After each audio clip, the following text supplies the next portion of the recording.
Welcome to Filmy Frames. Megastar Chiranjeevi తనయుడు రామ్ చరణ్ తేజ్ నటిస్తున్న new movie shooting బిజీగా కొనసాగుతుంది. సెన్సేషనల్ డైరెక్టర్ సుకుమార్ దర్శకత్వంలో రూపొందుతున్న సినిమాలో చెర్రీ సరసన సమంత హీరోయిన్ గా నటిస్తోంది. పూర్తిగా గ్రామీణ వాతావరణంలో రూపొందుతున్న సినిమాకు రంగస్థలం 1985 అనే టైటిల్ ను ఖరారు చేశారు. రాజమండ్రి పరిసర ప్రాంతాల్లో కొనసాగిన షూటింగ్ ఇటీవల హైదరాబాద్ లో ప్రత్యేక సెట్టింగ్ లో షూటింగ్ జరుపుకుంటోంది.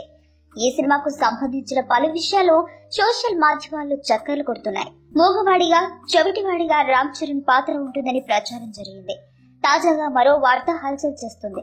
రామ్ చరణ్ 2 పాత్రలను పోషించనున్నారని టాక్ వినిపిస్తుంది. తండ్రి కొడుకు క్యారెక్టర్స్ పాత్రలో నటిస్తున్నాడట. తండ్రి పాత్ర పల్లెటూరులో పుట్టి పెరిగిన పాత్ర అని, కొడుకు పల్లెటూరు నుండి పట్నం వచ్చే క్యారెక్టర్ అని పుకార్లు షికారు చేస్తున్నాయి. 2 యాంగిల్స్ లను సుకుమార్ చాలా డిఫరెంట్ గా డీల్ చేస్తున్నాడని ప్రచారం జరుగుతుంది. For more updates, please like, share and subscribe to our channel.